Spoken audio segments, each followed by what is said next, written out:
איזה פעילות, איך שימחנו אותם, את החיילים, וואי, אני כל כך עייף. מה זה פה? מה שוכב פה על הסיפון? מוקי בר חוסן. טוביה, מה אתה עושה כאן על הטנק שלי? תקשיב, אנחנו עוד רגע מניעים פה את הכלי, יאללה, יאללה. קדימה, תנקה את הסיפון, קדימה. נפצעת? מוקי, מה יש לך בעיה? כן, עזוב, סיפור ארוך, הצנחנים בג'באליה חשבו שאני מעצור לדלת. כואב מאוד, אבל לא נורא, שטויות. למה אתה שוכב פה בלי ציוד? קודם כל תיקח שכפ"ץ, תתמגן. שכפ"ץ? תתמגן, קדימה, אי אפשר, אנחנו פה בשטח. אחריות אישית טוביה, אני מצפה ממך, אתה גם נותן דוגמה לילדים. זה לא בגודל שלי, אבל... לא, אל תתבכיין. עכשיו תקשיב לי טוב. מה בדיוק הסיפור שלך? מה אתה עושה כאן בשטח? אני באתי לשמח חיילים, אבל אני פשוט עייף, אין לי כוחות. למה אין לך כוחות? תתעודד, חביבי, תראה איזה יופי, תסתכל מסביב, תראה איזה חדווה, תראה את עם ישראל.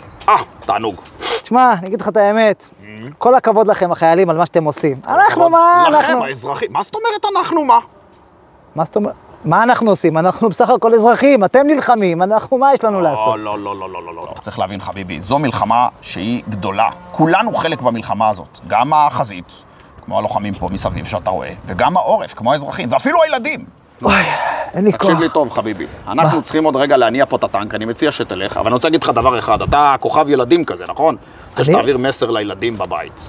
זה לא אתם החיילים ואנחנו האזרחים. למעשה זו מלחמה שהיא כוללת את כולנו, זו מלחמה של כל עם ישראל, וכל אחד הוא בעצם חייל. ואם הילדים מתנהגים כמו שצריך, וכל ילד דואג לסביבה שלו, דואג שאמא שלו תרגיש טוב, דואג שהאחים הקטנים יהיו בסדר, דואג לכל מה שצריך, יש לנו את השקט להילחם ולנצח פה, ולפוצץ את מי שצריך לפוצץ.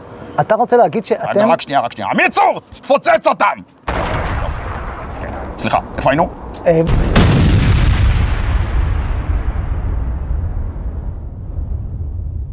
כאילו, שנייה רגע. עמיצור, תפוצץ הכל, כן.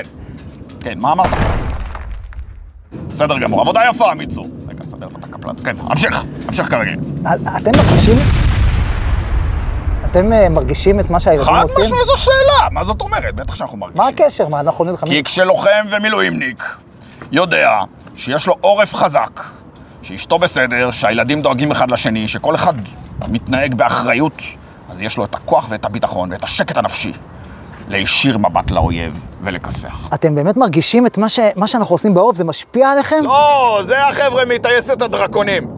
שם, בכיוון ההוא תפציצו, עבודה יפה. עמיצור, תניע, טוביה, תגלגל את טוביה, שים אותו בסל ציון שיהיה לנו אחר כך מצב רוח. קדימה לנוע, קדימה, כל הכוחות. טוביה, קדימה. זה באמת כואב. תגל הסל סריח וניסע. לא, אל תיסע, חכה שנייה, הצילו. יו!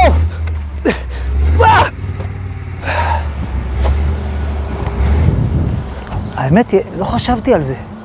כל מה שאנחנו עושים פה, בחיים שלנו, בעורף, זה ביחד עם החיילים. הם נלחמים שם בחזית, ואנחנו פה בעורף. אז מחר כשאתה או את קמים בבוקר, בואו נחשוב מה אני יכול לעשות טוב לעם ישראל.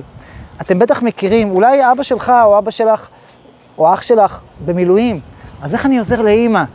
אמא עכשיו יש לה כל כך הרבה דברים לעשות, איך אני עוזרת לאמא? או אם אני יכול עכשיו להגיד תהילים, אני אומר תהילים כדי שהחיילים שלנו יצליחו. או אם אני רואה חבר שלי בכיתה שהוא קצת קשה לו והוא קצת בצד וקצת פחות מדברים איתו, אני אלך לעזור לו. בכל מעשה טוב שאת או אתה עושים, אנחנו בעצם חלק מהמלחמה, אנחנו עוזרים לחיילים שלנו, וכמו שמוקי אמר לי, הם באמת מרגישים את זה. כשהם נלחמים, הם צריכים גם אותנו. אז אנחנו, ביחד עם החיילים, וכל אחד יעשה את החלק שלו, ובעזרת השם, עם ישראל ינצח. מוקי!